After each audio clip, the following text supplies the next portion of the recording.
Certo. Tô aqui com um amigo nosso, ele atende, não é que ele é nosso irmão, ele atende como irmão Oliveira, é evangélico e tal, ou foi, ou tá afastado, coisa assim. Irmão Oliveira, também uma pessoa que debate aqui, um cara que tem senso crítico apurado. Gostaria de dar uma palavra na nossa programação. Irmão Oliveira, você pode falar. Bom dia, boa tarde.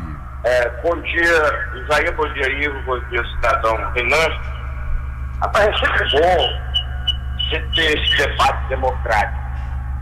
Eu sou filiado ao PSOL, né, ao PT, fui filiado ao PSOL, e vi o Oswaldo fazer uma pergunta a você, e de repente você acusa o pessoal do PSOL, que está envolvido com tráfico, e a mesma forma eu vi um rapaz aí na interna, lhe acusando também. Você não acha muito presunçoso se posar de inteligente, de camarada que quer resolver o problema da sociedade brasileira, se não resolve nem o seu próprio? Você não acha isso muito presunçoso?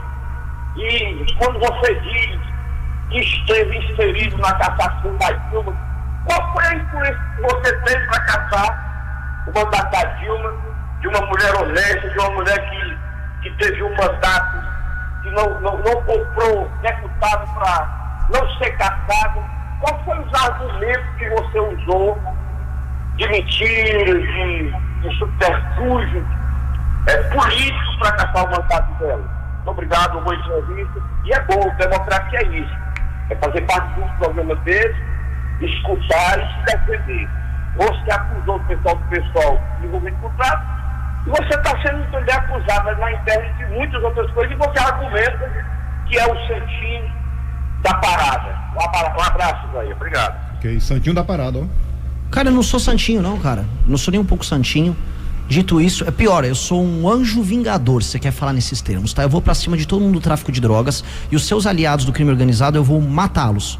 Eu vou falar pra você, nós vamos matar os membros do crime organizado, e se o cara se entregar, nós vamos prender ele. Primeira coisa pro cara do PSOL. Não é muito forte não, Renato. Mas é isso que tem que ser dito. Eu vou fazer o quê? Eu vou recuperar um cara que tem 10 passagens pela polícia? O cara tem 10 passagens, traficou, matou, assaltou, e aí eu vou recuperar. A nossa lei não permite isso. Pô, permite, se você entrar numa favela e o cara aparecer com um fuzil, você vai ter que deter ele. Ou ele se entrega, larga o fuzil. Se ele quiser participar de um combate com a polícia, ele vai ser abatido. Isso já é permitido. Isso já é permitido. O que nós vamos fazer são, inclusive, operações militares em favelas, incursões em favelas, para recuperar regiões tomadas pelo tráfico. Um exemplo, aqui, Sobral. Região, Caiçaras, é o bairro dos Caiçaras. Isso, Nova Caiçaras. Bom, Nova Caiçaras. Nós temos ali uma área que é do PCC, outra área do Comando Vermelho. Eu quero saber se essa área vai ser de Sobral e do Brasil, e não do PCC e do Comando Vermelho. Nós vamos invadir essas áreas e nós vamos ter que recuperar. Hoje a legislação brasileira é muito leniente com o tráfico. Vamos ter que mudar as leis penais, mudar as leis de execução penal para prender esses caras, para derrotar o tráfico. Pois bem, quem é contra a mudança nas leis penais, na lei de execução penal, é o PSOL. O sujeito que mandou essa mensagem aí, eu não entendi muito, tá um pouco de eco, mas ele, tá, por que o PSOL não vota em leis que façam com que a prisão e a manutenção na cadeia de vagabundo faccionado aumente?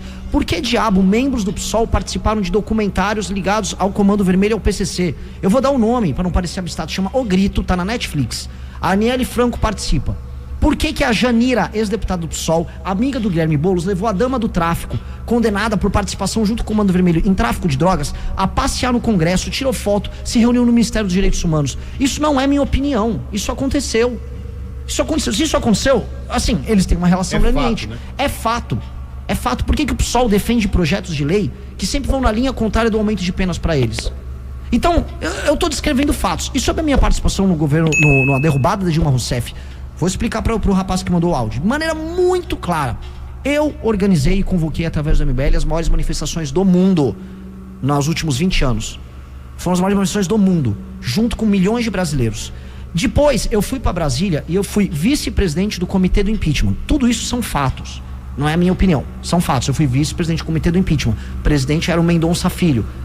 Participei das articulações pelo impeachment da Dilma Rousseff. Eu tenho um livro publicado sobre isso. E não é também minha opinião. Existem estudos feitos por professores de esquerda que reconhecem esse papel do MBL. Fiz isso. Qual era o argumento para derrubar a Dilma Rousseff? O argumento jurídico, as pedaladas fiscais, crime fiscal cometido pela Dilma Rousseff. E do ponto de vista político, porque o impeachment é um julgamento político. A Dilma Rousseff quebrou o Brasil e estávamos vivendo o maior escândalo de corrupção até então da história do Brasil, que era o Petrolão. E o Brasil estava quebrado e vivendo um escândalo de corrupção tocado pelo partido dela, que era o PT. Ela não tinha condições morais de permanecer no cargo. E não permaneceu. Agora, eu acho isso engraçado porque se tem uma coisa que as esquerdas adoraram fazer em todos os governos da República, é pedir impeachment de presidentes adversários. As esquerdas pediram impeachment do Sarney, do Collor, do Fernando Henrique, do Bolsonaro, do Temer. Então, eles podem pedir impeachment à vontade. Eu não caio nessa conversa. Não caio. O nosso ouvinte, Joacilo, também nosso amigo, sempre escuta a gente. Bom dia, Isaías. Isaías, quero comentar. Esse aí é um falastrão. Igual mamãe falei, que se elegeu nas costas do Bolsonaro e foi para a Ucrânia fazer turismo sexual. Ele não tira o Bolsonaro da boca. Manda ele parar de falar do Bolsonaro porque ele não tem moral para isso. Aí é uma melancia pura. Ele não é de direita nada. Joacilo, um abraço para você. Pois não, Renan? Um abraço pro Joacilo. O Joacilo tinha que voltar pra escola. Joacilo, volte pra escola, que você tem o raciocínio ainda de uma criança, Joacilo. Aí, Joacilo. Vamos lá, Joacilo. Vou te explicar com calminha, tá? Verde por fora e vermelho por dentro é o Bolsonaro, que era verde quando era militar, mas vermelho fazendo greve contra o próprio exército de Caxias, que ele sempre jurou defender. O Bolsonaro que apoiou o Hugo Chávez quando o Hugo Chávez assumiu a Venezuela. O mesmo Bolsonaro que era a favor do aborto nessa época. O mesmo Bolsonaro que disse que votou no Lula e que era a favor do Lula contra o Fernando Henrique naquela época. Quer falar de melancia? A primeira melancia é o Bolsonaro, que botou petista na PGR, que destruiu a Operação Lava Jato. Isso é um melancia. E outra coisa, este cara, o Arthur Duval, meu amigo Arthur Duval, ganhou a eleição por causa do Bolsonaro. Mentira. Nós não fizemos campanha pro Bolsonaro em 2018 e os Bolsonaro nos atacavam durante as eleições de 2018.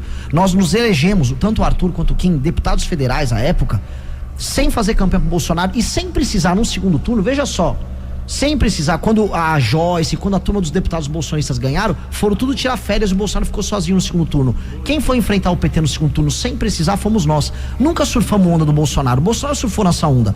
Eu tava nas ruas convocando e fazendo... O Bolsonaro surfou na a nossa onda. Quem criou as manifestações em 2014, 15, 16 fomos nós.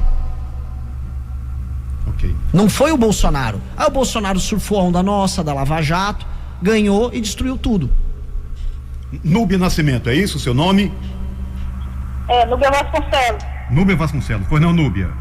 Isaías, é porque assim, Isaías, quando chega em época de política, aparece o salvador da pátria, muito empolgado.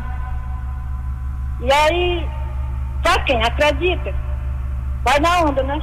Mas pra quem não acredita, não vai. E esses discursos aí, dessas coisas muito fáceis, que vai matar, vai resolver, balela. Quando chega lá, o sistema é o mesmo, quem manda é o deputado, o senador, e o presidente fica na mão. Tá entendendo? E aí, assim, eu tô vendo esse rapaz aí, é do NBL, né? O NBL é um partido novo, tá aqui em São Paulo, se eu não me engano, em São Paulo.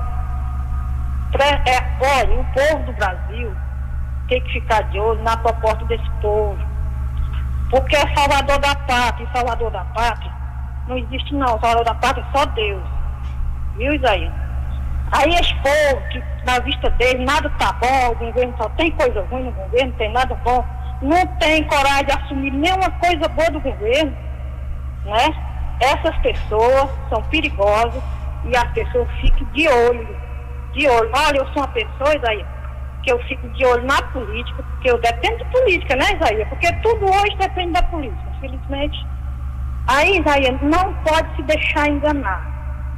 E os seus ouvintes, nós todos aqui, de todo o Brasil, não pode se deixar enganar com discurso fácil, discurso empolgado.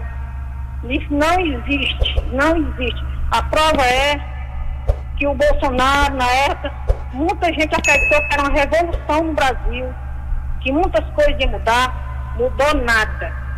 Eu, na minha opinião, fez favorar. Porque Isaías criou uma guerra política no Brasil, que nós estamos vivendo 4 anos, Isaías, de guerra política. Faz de conta, Isaías, que nós passamos 4 anos na campanha. Olha, desuniu o povo. Era assim uma coisa, assim uma raiva. Meu Deus do céu. E aí eu estou dizendo para as pessoas, não que eu seja uma pessoa sábia, que eu sei de tudo. Quem sabe de tudo é Deus. Eu acho que se eu estudasse a vida inteira e morrer 200 anos, eu ainda não sabia de nada. Mas uma coisa eu digo, a população não deixe se enganar o discurso fácil, porque não existe nada fácil. Não existe porque é a coletividade.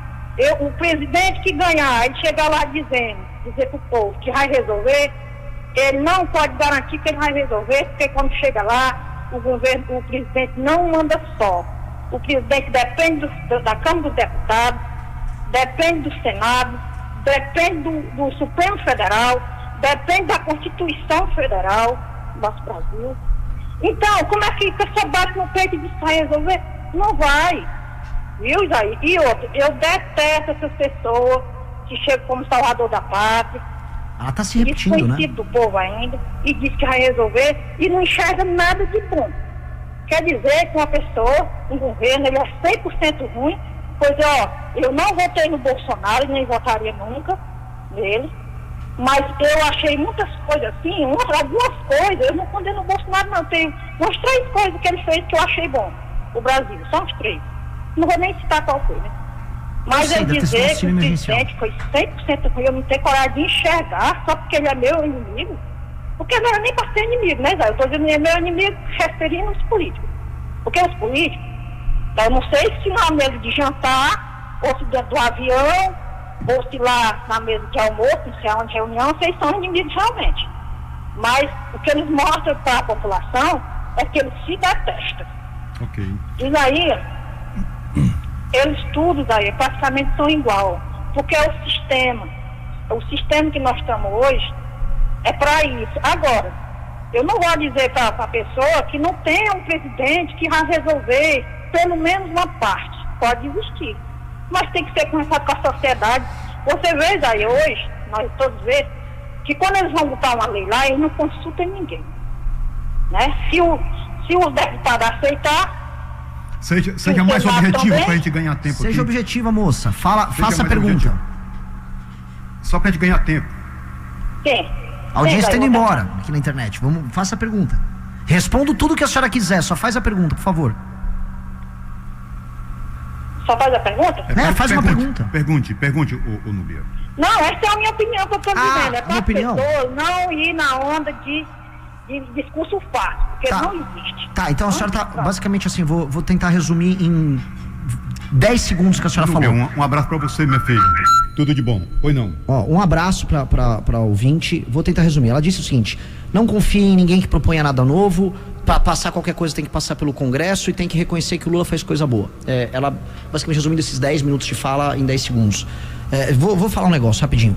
Existem homens públicos e presidentes que mudaram a realidade dos seus países fazendo a coisa certa e fazendo a coisa certa de maneira rápida. O presidente de El Salvador, Nayib Bukele, basicamente acabou com o crime organizado no país mais perigoso das Américas, que era El Salvador, e transformou ele no país mais seguro das Américas, tomando medidas rápidas, duras e inteligentes. O presidente da Argentina, agora, o Javier Milei, pegou o país com a maior crise fiscal das Américas, que era a Argentina, e ele resolveu ela. A Argentina tá mudando. A Argentina vai crescer muito mais do que o Brasil esse ano. Moratória, foi? Não precisou decretar moratória. Teve nada de moratória. Ele resolveu a questão fiscal, fez reformas muito profundas. As pessoas sofreram por um ano. Ele avisou: vocês vão sofrer. Ele não mentiu. Vamos sofrer por um ano, mas vamos sair dessa crise. E tá começando a sair da crise. E tá resolvendo outros problemas estruturais do Estado da Argentina. Ou seja, esse papo que ela quer que todo mundo acredite, que é tudo vai dar errado, nada vai passar. Eu não acredito nela. Porque se eu for acreditar nela, eu vou deixar o Brasil na mesma porcaria que é. E no fundo, o argumento dela, ela criticou o Bolsonaro, ela me criticou, só não criticou o PT e veio exigir que eu reconheça a coisa do PT. Ela é petista. E como petista, ela tem que entender o seguinte: o país tá uma desgraça. E o PT quer fazer as pessoas crerem que não dá pra mudar nada. Não, mexe com o Congresso, não vai andar. Dá pra mudar, sim. Tem que ter vontade política, sim. E eu vou mudar, e eu vou fazer a estratégia certa, no tempo certo, pra gente alterar o destino do Brasil. E eu tenho que ser enfático, eu tenho que ser claro, porque o discurso dela é o discurso que o petista quer que todo mundo que não é petista sinta, que não dá pra fazer nada. Se não dá pra fazer nada, mantém o Lula aí, não é? Ele vai dar um Bolsa Famíliazinho aqui, um Vale Gás ali, paga uma conta de luz a colar, e tudo bem. As pessoas vivem com migalha e o país não cresce, e o país não se torna o país importante que ele nasceu pra ser.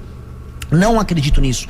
Tem meios de passar coisas no Congresso, tem meio de quebrar esse problema burocrático gigantesco que tem no Brasil. Agora, com essa mentalidade, que no fundo é a mentalidade que uma senhora petista tá querendo usar na cabeça de todos vocês, que é a da desistência. Desista, esse tá mentindo, se aí a conversa mole, deixa o Lula, reconhece que tem coisa boa aí no Lula e a vida vai seguir. Não compro isso. Não compro isso. Não compre, ninguém pode comprar, porque a vida das pessoas está passando. Se pra senhora tá bom, saiba que pra maior parte das pessoas não tá bom. E boa parte das pessoas acaba acreditando nesse conformismo que a senhora tá passando, que é do, deixa, me dá uma bolsa aí, vai, paga, me dá um auxílio. E a vida segue se arrastando. Ninguém nasceu pra se arrastar, ninguém quer lesma pra viver se arrastando. Ninguém quer se arrastar no chão. As pessoas têm que ter um inconformismo, até porque o Brasil é um país pobre, muito pobre, e que vai precisar fazer coisas muito duras pra deixar de ser pobre. Ninguém aqui nasceu pra ser pobre, nem pra sentar essa mentalidade, volta a falar, derrotista. A senhora tem a derrota na cabeça, a senhora quer que a gente fique se arrastando no chão. Eu não aceito isso. Eu vou lutar até o fim contra, não só esses mesmos políticos que a senhora citou, mas a mentalidade da senhora. A mentalidade da senhora quer que eu me torne um escravo, quer que todo mundo seja um escravo pagador de imposto, sendo assaltado no meio da rua, aceitando a Janja viajando pelo mundo. Eu quero acabar com isso. E eu vou juntar as melhores pessoas, as pessoas mais inteligentes, as que têm mais energia, para combater isso que a senhora representa, que é a falta de energia e a falta de vontade. Vai comer um açaí, vai tomar um energético, vai colocar algo que te dê um pouco de energia, para ver se você ganha um pouco de ambição. Porque essa falta de ambição faz mal não só para você, mas faz mal para os teus filhos e para as pessoas jovens que querem ter uma vida decente. Eu não aceito isso. Ok, meu querido amigo, empresário Sérgio Parente, São Luís do Maranhão, acompanhando a nossa programação. Renan, temas polêmicos. Queria ouvir você sobre pena de morte no Brasil e se você é contra ou a favor ao aborto. Eu sou a favor da discussão da pena de morte, séria, porque nós precisamos aumentar muito as penas. Vejo ótimos argumentos para que uma pessoa, como por exemplo um líder de uma facção, eu vou dar um exemplo, vou dar nomes aqui. O líder do PCC, o Marcola.